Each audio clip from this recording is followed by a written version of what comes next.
Thank you, Madam Deputy Speaker. The latest Louis Theroux documentary for Netflix, Inside the Manosphere, was shocking, deeply shocking to many of us who watched it. But it was not remotely shocking for the millions of teenagers to whom his subjects are well known. It was not shocking to my 3 20-something sons. It was not shocking to the boys in the playground. It was not shocking to Gen X or Gen Alpha, not shocking for children in primary schools, let alone secondary schools. And that's why this online harms debate should involve everyone, particularly young people in whose name and whose behalf we often make laws in this place. Their synapses are dulled to this stuff. Their feeds are full of it, which in turn means the premium for even more shock is higher. Outrage and extremism are hardwired into this business model. Inside the Manosphere exposed that many of these social media influencers are themselves deeply damaged boys, often with a resentment about fathers who are either absent or violent or both.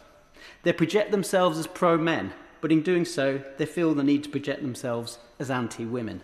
And they're not just anti-women, that's a mild term. They're virulently, disgustingly misogynistic. They feed off the pornography that is all too sadly seen by many of our young boys these days. What also shocked me, however, was just how casual, as my friend, honourable friend for Hayward and Middleton North has pointed out, was just how casual was the anti-Semitism propagated by many of those in the Manosphere. We saw a chap called Myron Gaines say, and I quote, "Louis is a dirty J-E-W."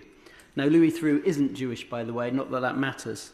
But at one point, another Manosphere influencer, Harrison Sullivan, imitates Louis Theroux and leers that he is just sat there with his Jew fingers.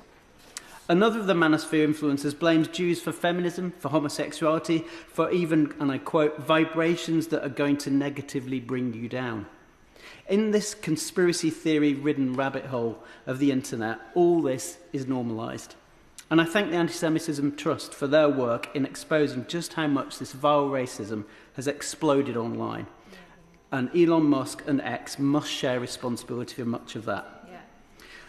We must take much tougher action against those tech giants who are literally profiting from this hatred. Now, we know that anti-Semitism is often described as the oldest hatred, but we also know that misogyny is just as ancient a hatred too. So I'm proud to be part of a Labour government that stood up to Grok and to Musk when they floated British laws, and they put British women and children at risk with those nudification apps. I'm equally proud that my party's been calling out Reform, none of whose members are here today, for its pledge to repeal the Online Safety Act. I'd like to know which protections for children Reform MPs would remove and what, if anything, they'd put in their place.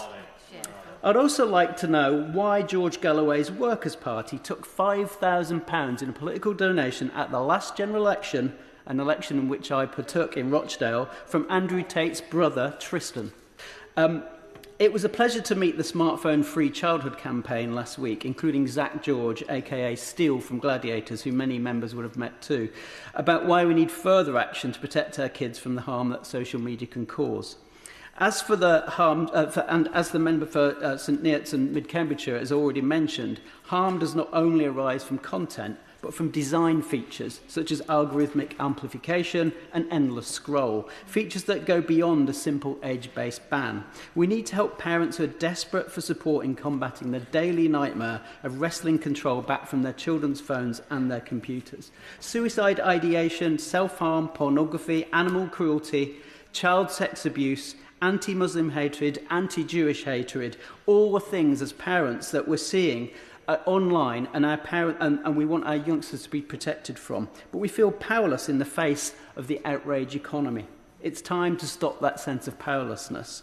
I want to also praise, as the honourable member has, the BBC's recent documentary Inside the Rage Machine, which reported whistleblowers claiming that Meta made decisions which allowed more harmful content on people's feeds simply because internal research into their algorithms showed how that outrage fuelled engagement and monetisation.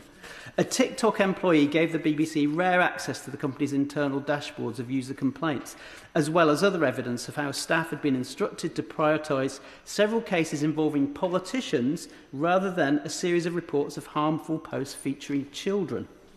Rochdale Borough Safeguarding Children's Partnership does great work I'd like to promote here today in allowing parents to access the right tools to protect their children. And other councils across the country are doing similarly great work. So solutions are at hand. The government's new media literacy action plan should help us all build resilience against hatred.